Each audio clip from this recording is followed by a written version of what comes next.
if I could just go back a little ways, like to when I was 3, I told my mother I wanted to be an actress when I was 3. And by 3rd grade, I was asking the teachers to Xerox, remember Xerox? A play out of a book, and I cast it, and I held rehearsals in my front yard. Then I got a lead, and I had 100 lines. I was like ecstatic. I was like Princess Maria, or I don't know. Then I was the Virgin Mary. I went to Episcopal school. Anyway, so I did acting all the way up through high school. And in college, I thought almost every day, why am I not going down to the theater and auditioning? And I think a lot of other people have this experience where you want something so badly you're afraid to try, especially when you're only 19 and insecure and don't know who you are. So, I did the conventional thing and, majored in history and went to law school, blah, blah, blah. When I was out of law school, the Bank of Dad closed after college. So I had loans to go to law school. And I got my first job, and I remember sitting in my office with the brochure for the American Conservatory Theater in San Francisco. And I thought very, very, very seriously, I'm going to chuck all this, and I'm going to go down to ACT, and I'm going to get my MBA, and I'm going to be an actress. Well, I didn't have any money, and I had loans to pay, and I was a brand new trial lawyer. So I didn't do it. And then I read in the paper that Chemeketa Community College was going to have acting classes. And I thought, well, at least I can do that. So I went out to Chemeketa, and I sat in those plastic seats, and this woman walked in black pants and a red shirt. And she said, "Hello, I'm Joe Dodge." And she went around the room. This was her very first class ever. She went around the room and said, "Why are you here?" And I said, crying, my heart in my throat, I said, "Because this is where I've always been meant to be." And that was in September of 1981.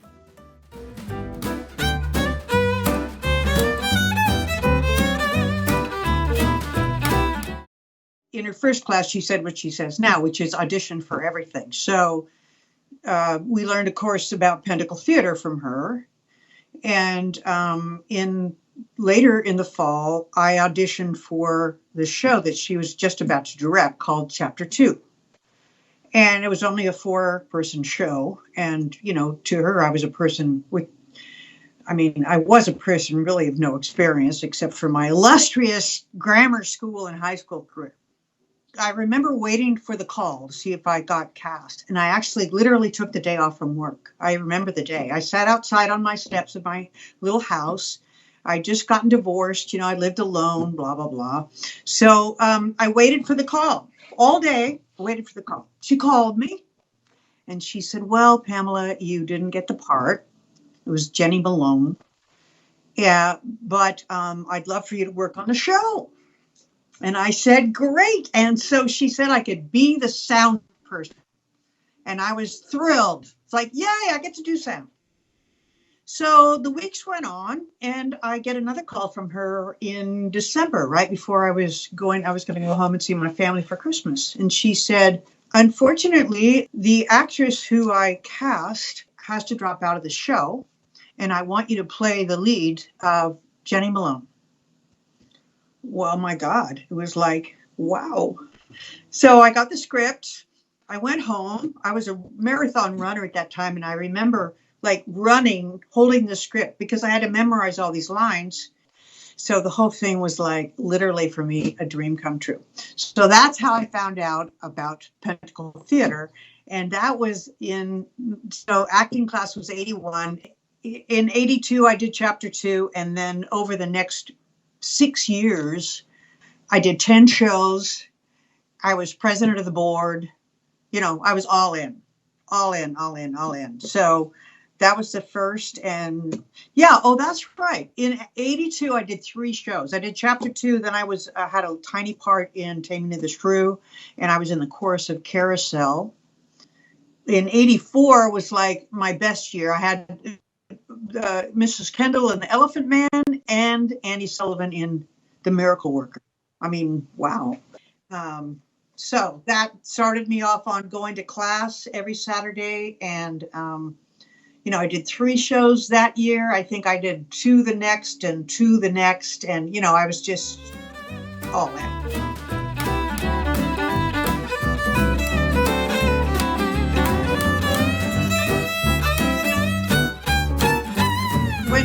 I know when Chris, I found the speech she made when I got to be a lifetime member, and she said in that I'd been in, that was in 2004. This is the 50th.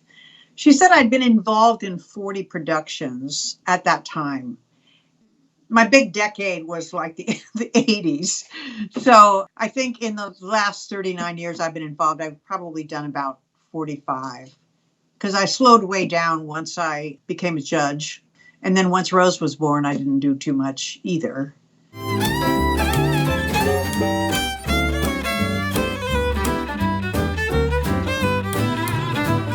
It's hard to narrow it down to one favorite. Certainly one of my favorites has to be the Children's Hour, because Chris Fletcher and I were in it together. I played Martha Doby and she played Karen. We laugh in our family because, they say art imitates life. In our family, we say life imitates art, because that's when we fall in love during the Children's Hour. So that's special for that reason. Certainly the 2 times I got to play Mrs. Kendall in The Elephant Man, once when I was young and the other when I was old, that's special just because it's the same core experience, but it was better to do physically, frankly, when I was young, but it was certainly better to do emotionally when I was really closer to the age that Mrs. Kendall is in that script. I would say also The Miracle Worker, the chance to be for a moment Annie Sullivan. And I don't know if you remember Marianne Baker, but one of the most talented actresses that we have had at our theater. And just the 2 of us together was a dream. Except that I made myself sick having to smoke so much in Agnes of God. I love the challenge of playing the psychiatrist in that. And just pure fun. I love being with Molly Fitzsimmons in Couple White Chicks, because we were just, it's away from, most of my stuff is more serious, drama. Prostitute and Cabaret, that was really fun. To play the mother in Mothers and Sons was just a treat. And of course, to play Eleanor of Aquitaine in Lion and Winter, that was sort of like my comeback here. When I left the bench, I'm like, hey, I'm going to go do a show. Oh, wait, I forgot one show I should have mentioned, though. My only musical, I Do. That was terrifying. I mean, I can sing, but I have not the voice of, say, for example, Chris Fletcher. But the other challenge about that was having to do choreography, which terrifies me.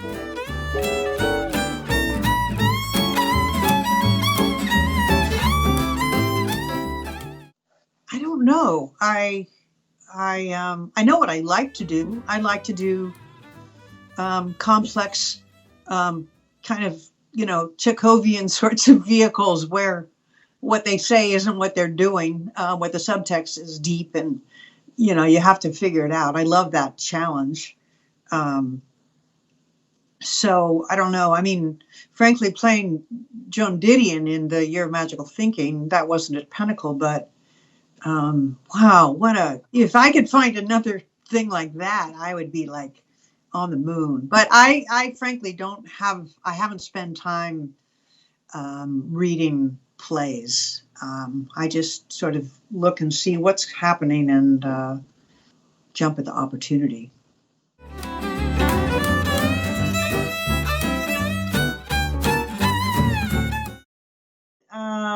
Let's see. Death Traps, Strange Snow, God's Country, Crucible, 4 or 5. Yeah. I think God's Country is a really good example of that. It's a play about white supremacists, about hate crimes. Stephen Dietz wrote it, and it's taken from the actual trial transcripts in federal court the trial of the murderers of Alan Berg, who was a Denver talk show host, outspoken, Jewish, spoke frequently on the radio denouncing white supremacy. And he was murdered by this group called The Order. I wanted to do it because of the message. However, I also wanted to do it because of the challenge. Because, with a conscience play, you don't want it to be like a boring lecture about white supremacy and hate crimes. It has to be theatrical, and it has to get to people emotionally. So the more sort of intellectual or unemotional the content, for example, trial transcript. I mean, as a judge, let me just tell you, it's boring. So, how do you bring that, how do you direct that in a way that makes it resonate with the audience on an emotional level as well as an intellectual one? We had a swastika gobo on a light, which we at one point had imposed over the American flag, because that was the chilling juxtaposition of those symbols that, they co-opted our flag for, those purposes. And I had sound effects. I had like some boots marching. But then for the more intellectual part, we created a panel, and we got the Salem Library to host this thing. And we had a community forum.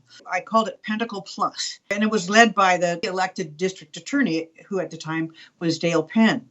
And I got the constitutional law professor at Willamette, who was big supporter of the ACLU, Claudia Burton. She was there.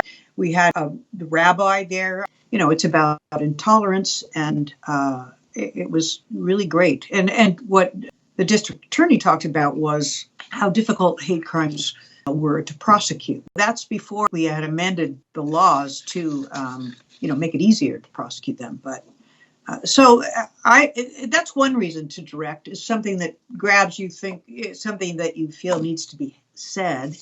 The other reason I directed is just to have fun. I grew up listening to every single Rodgers and Hammerstein album there was. I used to spend hours when my parents left the house dancing around the living room to Rodgers and Hammerstein scores. So this guy named Walter Bobby, famous arranger and pianist, reorchestrated the Rodgers and Hammerstein songbook into a show called A Grand Night for Singing.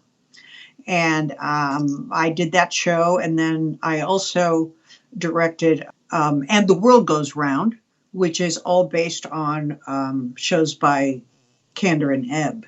So that was just really fun.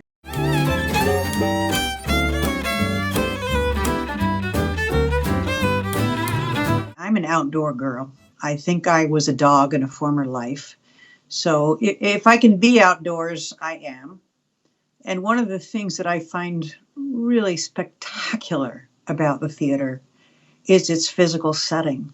Before we remodeled, I used to stand out on the back deck before I went on and listen to the brook, listen to the birds. And I still do a version of that. So I love the physical setting. There's a piece to it. It is so unique. That's what I'm trying to say. The way the building's built, the grounds of it. I like the smell of it. I love the woods. I love all of that. All the care that's gone into it. And the various iterations of remodeling it. You can just see the love put into the building itself. But, it's also the place where I was able to live out the dream I had since I was 3 of being an actress and meet my wife, meet the best friends I've had. I'm talking to one of them right now. You and I know how much it means to have those connections that go back to the early 80s with somebody. And there's just no replacement for that. What I want the community to know, I wore my shirt. Yeah, there we go. I wore my Pentacle shirt and my Pentacle star today. You get that for being president. I thought I'd lost it for a while, but I finally cleaned up my dresser and there it was. I read this thing by Willa Cather, the famous author. And she said, what is art itself, but a mold in which to imprison for a moment the shining, elusive element, which is life itself. So in the theater, we imprison for a moment the shining, elusive element that is life itself. And the we is not just, actors and directors and crew people. The we is everybody. Everybody is contributing. Our patrons, our donors, anybody that goes out to town and puts up a poster. I mean, it is a collective process. And I think, in this COVID crisis, we're all, I think, coming together in a weird way. We can't see each other. We can't be with each other physically. But I do think that people are not so consumed with doing the next thing. They're allowing themselves some lateral drift. And I do think it's giving people a sense of, hey, we are collectively all human beings. And so, back to the star, I think it's so great that the star is our symbol, because a star is particles of light. And so I like to think of all those components that I just named, patrons and actors, and, in season after season, in play after play, all of those contributors are bringing their own particles of light to create this, to make our star shine, and to then shine it on and imprison that elusive element, which is life itself. So the theater is like so fundamentally critical to a community, because that's what it's doing. It's bringing humanity to all of us, and different kinds of humanity. And back to the intolerance thing, when I used to teach decision making to new judges, we were taught to say, and did say, one of the things that you can best do to make yourself a better judge is to not just read widely, but go see the theater, because it's there. We can't walk in everybody's shoes, but at the theater, you can learn as an audience member a little bit about what it's like to be a neo-Nazi back to God's country. Or, you can learn a little bit. I've been seeing some wonderful Native American plays at the Oregon Shakespeare Festival. And I've read a lot about it because I used to study the Indian Child Welfare Act as a judge. But those plays just profoundly impacted my understanding. And, the same thing with racism that we're talking about more. We've ripped off the Band-Aid in the country, and that's a good thing. But, we all owe it to ourselves to really understand from the inside out what that experience is. And right now, your reality that we're experiencing right now is not the same as mine. So we all have different realities. And, the theater is just that. It's different from reading, and it's different from watching TV. It's so human because we're there physically with each other. And it does make people, I think, connect emotionally to material, and that makes them get it in a deeper way than just reading the newspaper about something. So, that's the downside of our theater right now in this crisis. I think theaters are going to be the very last things to open. I love Pentacle Theatre, and so I hope we can all pitch in to make sure it continues. It's not just a theater, and this applies to any theater, but, if theater is not just a theater, it's a way for us all to share in our common humanity in a profound way, and that's what makes it so special.